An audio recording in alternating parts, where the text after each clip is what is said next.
city of New York was actually experiencing a massive nervous breakdown. There was palpable fear in the hearts of people in the streets of the city at night.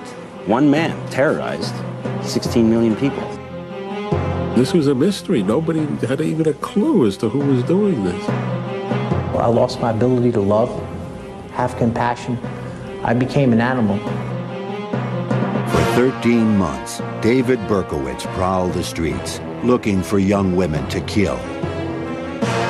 He called himself the Son of Sam and stirred up the emotions of hardened New Yorkers with his haunting words and hateful deeds.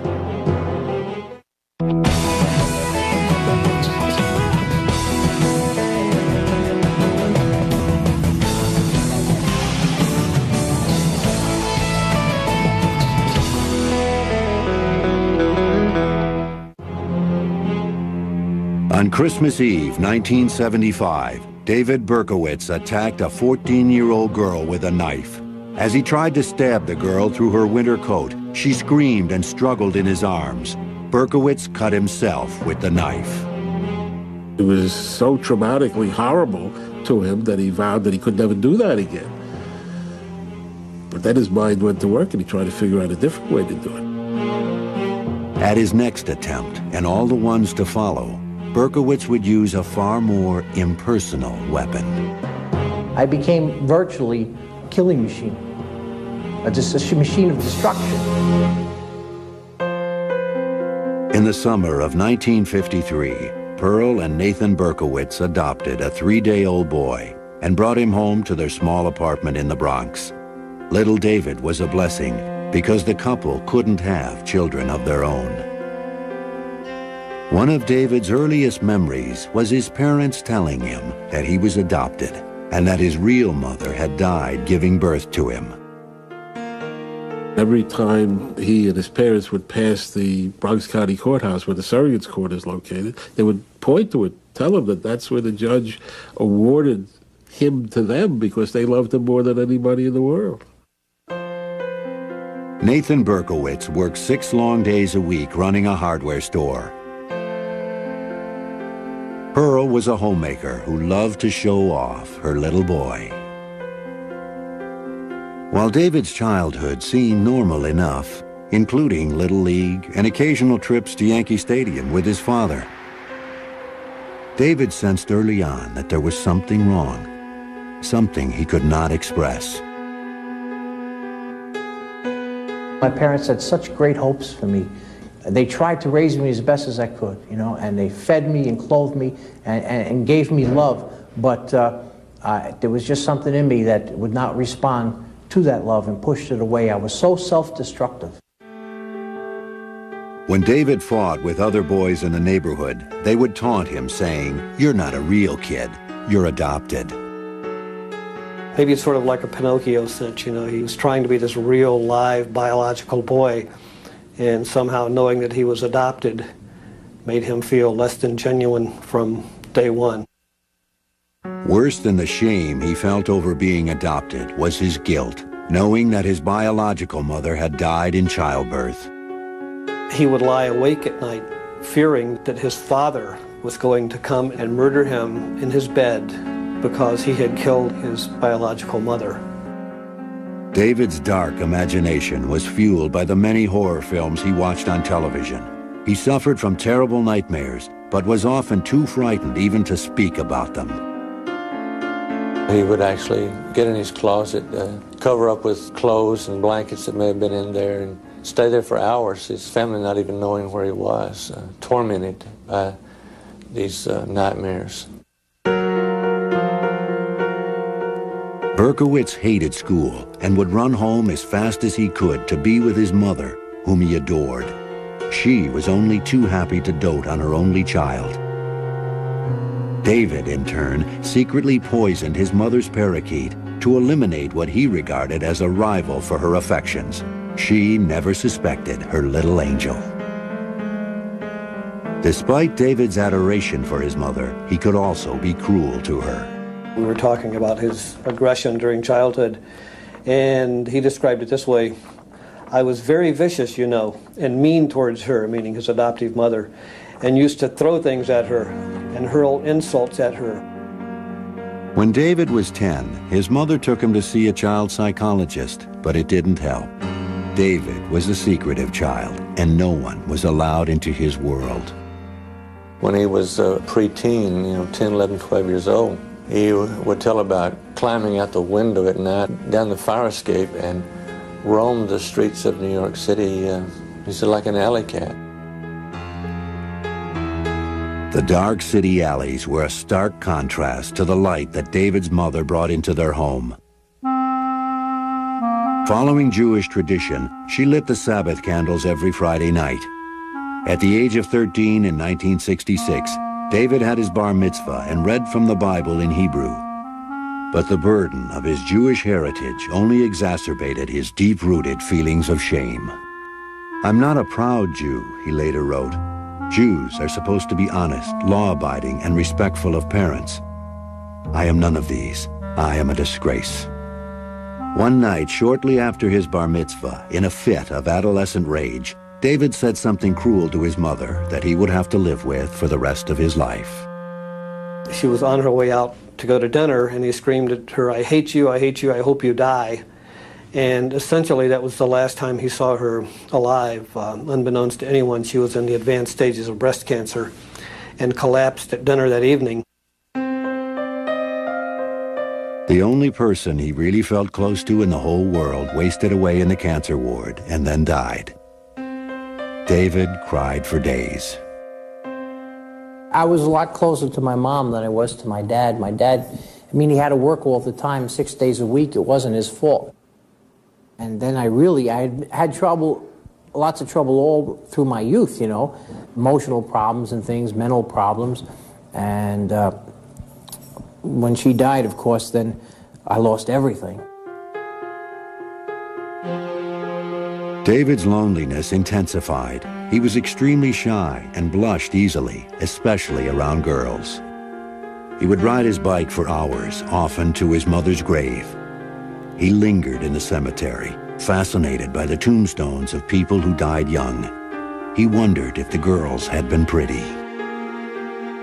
My dad used to cry and plead with me to come and talk with him. And he says, I don't even know you. You're my son. You're like a stranger. That's just the way I was. I don't know why. It was just these blocks that were up where I just didn't want to share nothing that was on my mind, nothing that was on my heart. I was a closed book, and that was that. Because of his chronic truancy, David barely graduated from high school. In 1971, the 18-year-old Berkowitz enlisted in the Army. He was full of patriotic fervor and fantasized about dying a heroic death in Vietnam. Instead, he was shipped to Korea and qualified as a sharpshooter with an M16 rifle. He tried to find a girlfriend among the Korean prostitutes who hung around the base, but he found the effort degrading. David wrote to his father, apologizing for being a burden and amounting to nothing in society. He wrote that he was sorry he turned out the way he did, stupid, hateful, ugly, destructive. Berkowitz begged his father to pretend he never had a son, to forget that he even existed. In 1973, as Berkowitz turned 20, the Army transferred him to Fort Knox, Kentucky.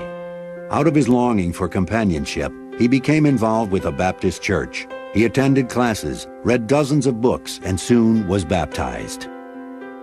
He was particularly impressed about how families were together on Sundays and when they prayed together. And he wanted this to be part of this group very, very much. All the preaching about evil, sin, and eternal damnation, however, constantly reminded Berkowitz of the bleak future that awaited him in hell. His religious fervor quickly extinguished.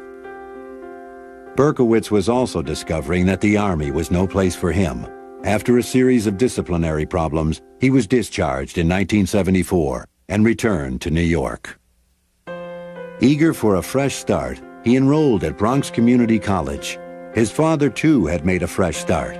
Nathan remarried and decided to move to Florida and retire.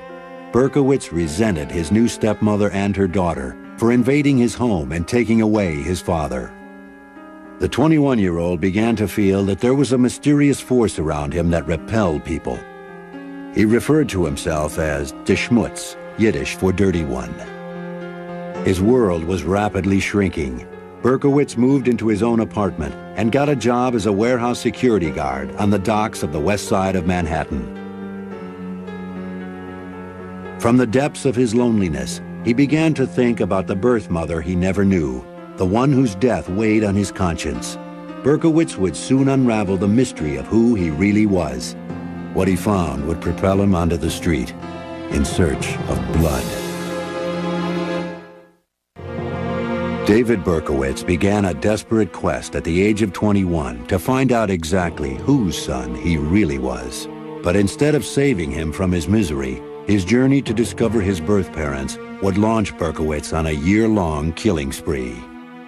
He had gone to one of these Freedom of Adoption movement meetings and told them the story of how his mother had died giving birth to him, and he had a father out there somewhere, and people laughing at him and said, you know, what are you laughing about? This is a tragedy. You know, my mother died. They said, man, that's what they tell all of us. Berkowitz called his adoptive father, Nathan, and demanded the truth. Nathan broke the news that David's birth mother was in fact alive. He explained that the adoption experts had advised against revealing the truth. Berkowitz was stunned. In an instant, he was delivered from a lifetime of guilt. He had not caused his mother's death after all. Berkowitz's adoption papers said that his real name was Richard David Falco, and that his parents were Betty and Tony Falco. He searched for them for months, but he kept hitting dead ends. Frustrated and lonely, Berkowitz, who had tried during his army years to find comfort in religion, now joined a cult of Satan worshippers. Berkowitz enjoyed the late-night rituals in the woods, the chanting, the drugs, and the opportunity to meet girls. He connected easily to the dark forces that the group worshipped.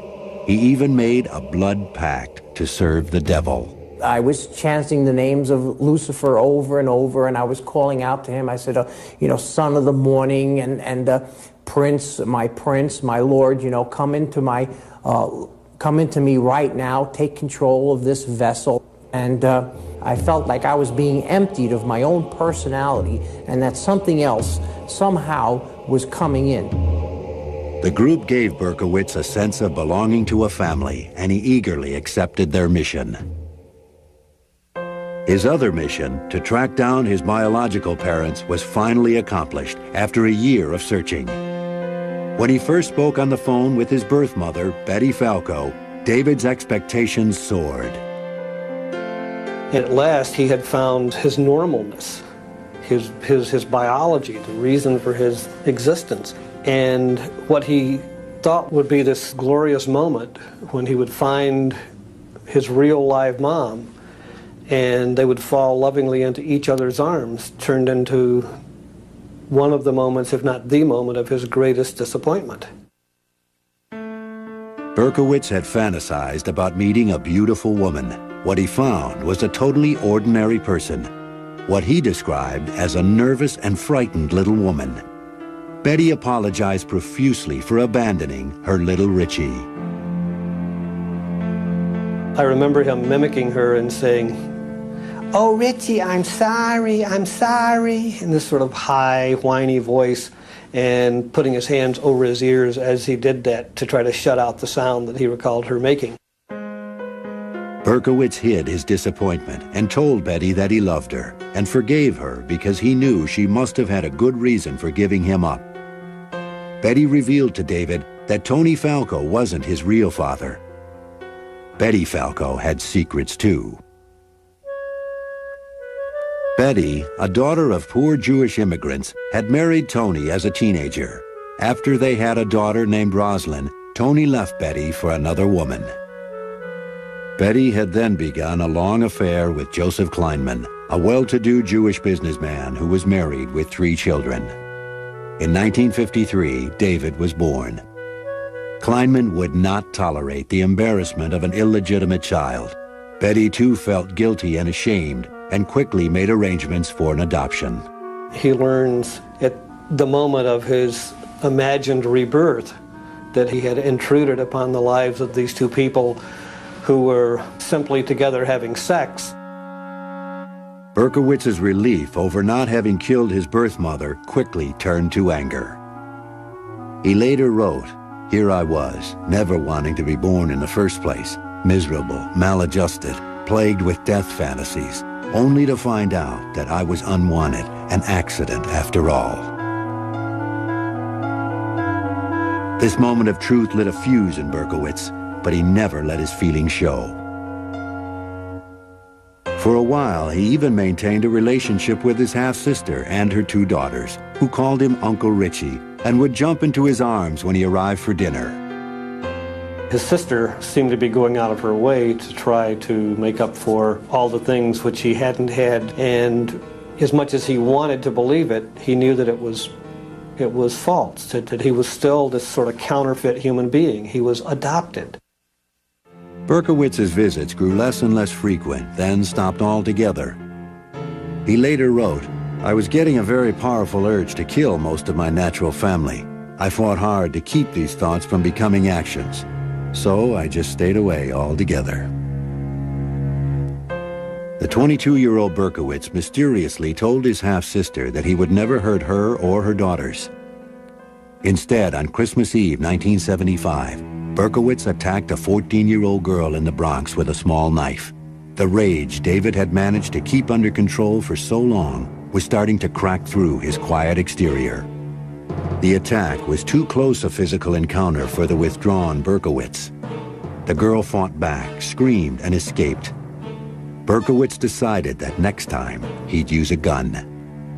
That Christmas Eve, a serial killer was born.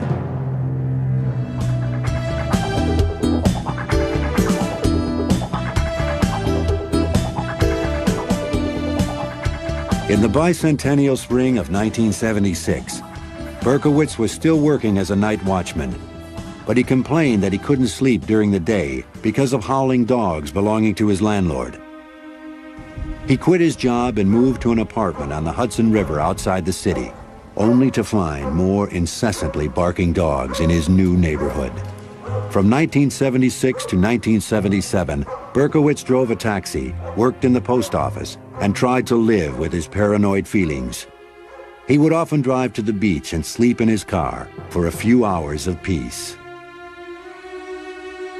At the beach, David took long walks trying to sort out his scrambled mind.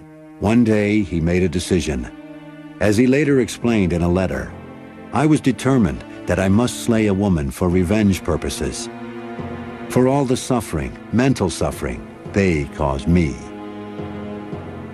The 23-year-old Berkowitz paid a brief visit to his adoptive father in Florida. Nathan witnessed his son staring in the mirror, pounding his head with his hands. He tried to get David psychiatric help, but the young man refused, saying no one could help him, that it was too late.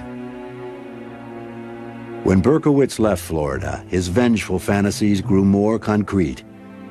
He drove to Houston to visit an old Army buddy who innocently helped Berkowitz buy a .44 caliber Bulldog revolver to protect himself, Berkowitz said, on the long trip back to New York.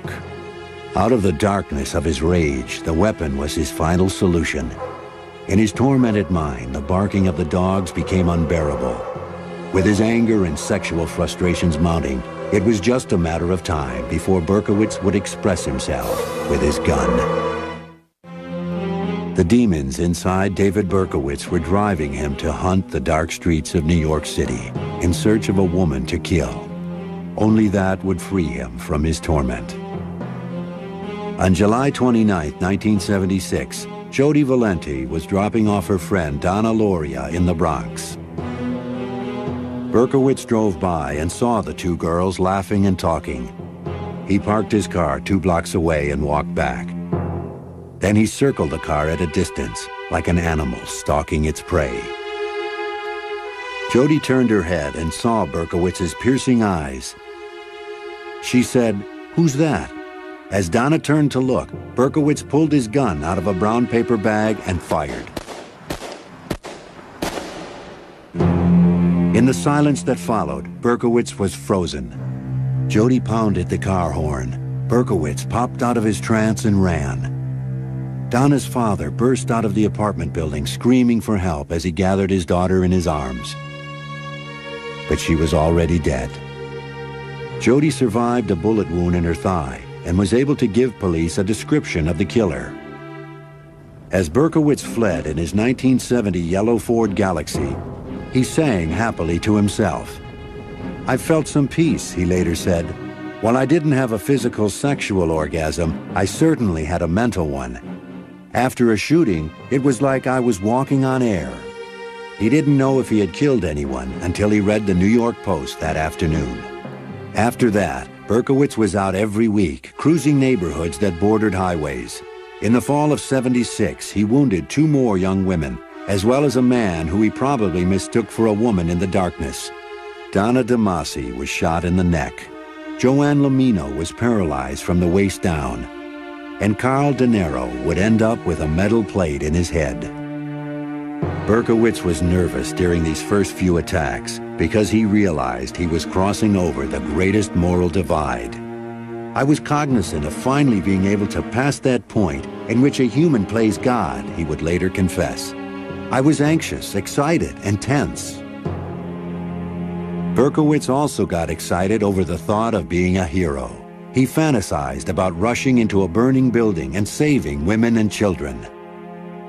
Almost every night when he was driving around looking for someone to kill, he always had a full emergency pack in the back of his car, at the same time looking for someone to save. On a frigid night in January 1977, Berkowitz, with his gun in his pocket, cheerfully helped some stranded teenagers push their car out of a snowbank. And yet, later that very same night, Berkowitz crossed paths with Wall Street secretary Christine Freund, who was in a parked car with her boyfriend. She was shot and killed. Her boyfriend was unharmed. Up to this point, police still had no clue that the murders were related.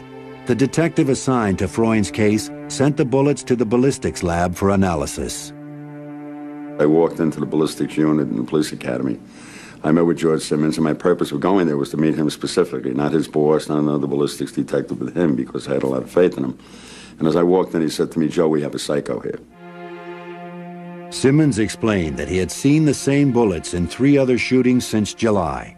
He was convinced they all came from the same rare kind of pistol, but he couldn't prove it yet. The 5th attack took place on March 8th, 5 weeks after the murder of Christine Freund, and less than 100 yards away in Queens. Virginia Voskerichian, a college student, had come to the U.S. with her family from Bulgaria, and only a year before had been made an American citizen. It was 7:30 in the evening when she was walking home from classes. This guy walks up to her, and she sees the gun in her face and puts her school books in front of her. And he fires through the school books and puts a bullet in her brain. This time, police were able to match the bullets to the first murder. No one could deny that there was a serial killer on the loose. The police dubbed him the .44 caliber killer and braced for him to strike again. Panic seized the city. Women cut their hair short and dyed it blonde because they thought the killer was gunning for long-haired brunettes. I thought about the .44 caliber killer every day since it happened. I go to beauty school up the block, and most of the girls are wearing their hair up because they're afraid of the .44 caliber killer. They wear it up. One thing that I really don't do anymore is sit in parked cars. A month after Virginia was murdered, in April 1977, Berkowitz wrote his neighbor, Sam Carr, a very sober letter saying he would take legal action unless Carr took care of his howling dog. In this letter, Berkowitz revealed his longing for companionship, writing about a wife who didn't exist. He explained that he and his wife tried to take time off to be together. "Just the 2 of us," he wrote, "to sleep late, to make love, to read, etc. But the barking and the howling continued, and we had no peace." Berkowitz got no response from Sam Carr. The following week, he was on the hunt again. At 3 a.m. on April 17th, he was headed home when he saw 2 heads over the seat of a car. This was probably the worst night of my career. I was in charge of the nighttime detail. And we always felt, in investigating homicides, people are creatures of habit. So we always cover the areas where they already hit. Less than 4 blocks from where Donna Lauria was killed, Berkowitz waited as a patrol car passed by and disappeared. He walked toward the car, dropped a note at the scene, and then fired. Valentina Suriani and Alexander Esau were both shot and killed instantly. The note Berkowitz had dropped at the crime scene was the first solid lead for the police. It said, "I am deeply hurt by your calling me a woman hater. I am not, but I am a monster. I am the son of Sam." "I love to hunt," he wrote, "prowling the streets looking for fair game, tasty meat. I don't want to kill anymore. No, sir, no more. But I must honor thy father. I want to make love to the world. I love people. I don't belong on earth." He ended with a warning. "Let me haunt you with these words. I'll be back. I'll be back." Berkowitz had raised the stakes, and police responded. A task force was formed to coordinate the search for the killer. It was the most extensive manhunt in the history of New York.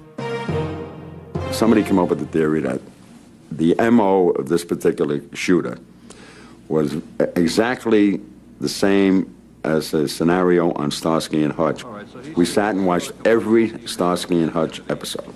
That's how minute we got about this thing. A few days after Valentina and Alexander were murdered, Berkowitz wrote another letter to Sam Carr, saying that his life was destroyed and he had nothing to lose anymore. "I can see there shall be no peace in my life until I end yours." A week later, Berkowitz shot and wounded Sam Carr's dog. The New York papers appealed to him to turn himself in. Berkowitz responded with a dark, chilling poem to the Daily News. It read, "Hello from the gutters of New York City, which are filled with dog manure, vomit, stale wine, urine, and blood. I am still here, like a spirit roaming the night, thirsty, hungry, seldom stopping to rest, anxious to please Sam. I love my work. Now the void has been filled." On June 26, 1977, Berkowitz staked out a disco in Queens. Sal Lupo and Judy Placido were wounded but survived. Because he was faceless, because he was coming out of the shadows, because he would strike from behind, everybody figured anywhere they were, this guy could be over the hedge or around the corner, waiting to get you. There was palpable fear in the hearts of people in the streets of the city at night. One man terrorized 16 million people. As the first anniversary of the killing spree approached, the city still cowered in fear, wondering who the son of Sam really was and what he had in store for them next. By July 1977, as the first anniversary of Donna Lauria's murder approached, one paper boldly proclaimed, "Death Day." Another asked, "Tell us, Sam, what have you planned for us tonight?" The streets were eerily quiet on the night of July 29th, and it passed without incident. 2 days later, on July 31st, Stacy Moskowitz and Robert Violante went out on a date in Brooklyn. Before Stacy left, she and her sister joked that the odds of crossing paths with the son of Sam were 1,000,000 to 1. That night, Berkowitz was hiding in the park as Stacy and Robert parked their car. He watched them as they played on the swings. Back in their car, they were kissing passionately. Berkowitz fired 4 bullets into the passenger side window. He stood there mesmerized and then ran. Robert Violante lost one eye and was partially blinded in the other. Stacy Moskowitz lived for 39 hours and then died. The entire city felt they'd lost a child. And the atmosphere the next day of the city changed from this terror to an anger and sympathy. You know, we're going to get you, you son of a bitch. Whatever happens, we're going to get you. By now, Son of Sam was so notorious that Stacy's murder made headlines all over the world. What he was doing was manipulating, dominating, and controlling society. And now this insignificant nobody, someone who feels like he's one grain of sand on a beach with billions and billions of grains of sand, he is important, and he finally has arrived. It was only then that the son of Sam gave police the clue that would lead to his arrest. The night he killed Stacy Moskowitz, Berkowitz watched the police write him a ticket for parking his Ford next to a fire hydrant. A week later, he dutifully paid the ticket by mail. The police traced the license plate cited on the ticket to the name David Berkowitz. They quickly discovered that he had been sending harassing letters to a number of people, and that a man named Sam Carr claimed Berkowitz had shot his dog. Out of a pile of hundreds of tips and complaints from the public, Berkowitz's name appeared 3 times. On August 10th, 1977, a large team of detectives staked out Berkowitz's apartment. The end was anticlimactic. Berkowitz walked out of the apartment building with a brown paper bag and got into his car. A detective approached the car and told him to freeze. Berkowitz turned around and said, "Well, you finally got me." The officer asked, "Who do I have?" Berkowitz said matter-of-factly, "The son of Sam." On the seat next to him in a brown paper bag is the .44 caliber gun that did all the shootings. No resistance, no shootout, no nothing. You got me. You got the son of Sam. The police brought him in for questioning, and the media descended on them. He came almost in a spotlight. There was a surreal feeling about it. We're finally putting a face to horror and terror.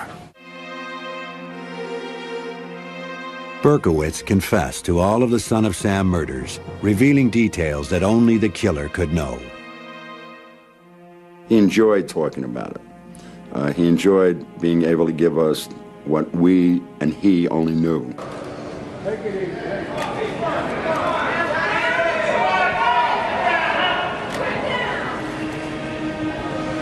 Facing the public for the first time, Berkowitz could not keep from smiling.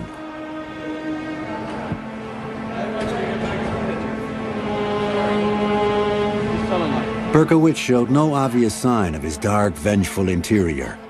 He was cooperative and polite. When detectives asked him why he had paid his parking ticket, he responded, "Because I am a law-abiding citizen." At a news conference, Nathan Berkowitz, now 68 years old, expressed his grief for the families of the victims. So forth. Did you have any possible thought it might be David? No, I did not. Upon learning that it is allegedly he, what was your immediate reaction, and how did you get the news? I cried. I think that's enough, gentlemen, with respect to any further. Berkowitz said he had been ordered to kill by demons originating from his neighbor Sam Carr, who he claimed was the devil in human form. For 8 months, Berkowitz was held in a bare-tiled room in the prison ward of the Kings County Hospital. A hearing was scheduled to determine if he was mentally fit to proceed to trial. During the first few weeks of his incarceration, guards reported that the son of Sam ate like a horse and slept like a baby. He rarely got upset and seemed to be indifferent to his plight. In tape-recorded interviews with psychiatrists, the son of Sam tried to explain himself. And I had nothing against these victims. So were these people to me. They were just people. I didn't hate them. I wasn't angry against them. So why did they do it? Well, Sam did it through me. He used me. He made me go out there and do it. I did it for him, for blood. Right outside Berkowitz's window at the Kings County Hospital, a death rally was staged.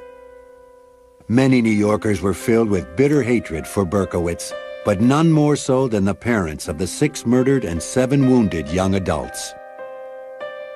After I saw what had happened to my boy's left eye, I had wished that his eyes could be taken out of his head for Robert's sake. And I hope he lives a long time with this in his heart. And I hope he never has a minute's peace. Never. Never. Just once I want to get my hands around his throat. He took something from me. So wouldn't you feel the same way? You'd want to get revenge, wouldn't you? And if anybody tells me no, I tell them they're sick. Mike Loria and millions of other New Yorkers, and I have to say myself too, said, you know, yeah, he's got problems, mental problems, but he deserves to die. He deserves to die for what he did. Sitting in his cell, Berkowitz began to feel the same way. Suicidal feelings overwhelmed him. In a letter, he wrote that he was a cursed person beyond hope. The court ruled that Berkowitz was fit to stand trial. Ignoring his lawyer's advice, Berkowitz decided to plead guilty and be punished for his crimes. He asked to be put away forever so he would not kill again. Berkowitz wrote to his father begging him to accept his decision to plead guilty. Once again, he told his father, "I failed you, but it's over now. Please, let me have a little peace." In May 1978, the son of Sam pleaded guilty to 6 murders. A few weeks later, on the day of his sentencing, David threw a tantrum and broke the restraints on his straitjacket. The officers subdued Berkowitz and brought him into the courtroom. They bring him into court, and he's subdued, but he looks around, he spots Nasa Moskowitz, and he starts yelling at her, "Stacy was a whore! Stacy was a whore!" Before they could drag him out, Berkowitz screamed, "That's right, I'd kill her again. I'd kill them all again." Nasa Moskowitz was standing up screaming at him, "You son of a bitch, you killed my daughter, you're gonna get killed yourself." It was an astounding moment. Berkowitz was dragged from the courtroom biting and kicking. The sentencing was postponed. On June 13th, a greatly subdued Berkowitz stood before the court.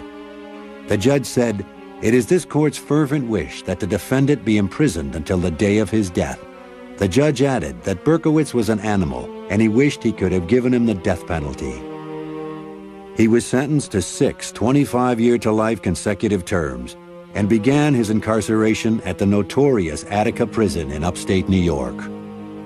The following year, in February 1979, Berkowitz announced that he had made up the story about the demons. At a press conference from Attica, he said he never heard voices, he was not insane, and he wanted nothing except to be left alone and to spend the rest of his life in prison. Later that same year, Berkowitz was almost killed by another inmate. Fearing retribution, Berkowitz refused to name his attacker. Following the attempt on his life, Berkowitz seemed to become more introspective about his crimes. He wrote in a letter that he did hate women, especially women who dance, he wrote, "I hate their sensuality."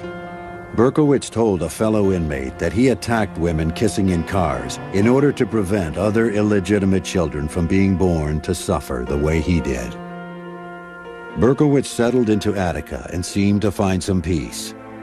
For the next 14 years, he kept his silence with the public. Then, in 1993, Berkowitz came forward and revealed a new twist to the Son of Sam story that would capture the public's imagination once again. In 1993, David Berkowitz, after maintaining his silence in prison for 14 years, made a sensational announcement. He claimed that the Son of Sam killings were really the result of a satanic plot, that he had only killed 3 people, but was an accomplice in the others.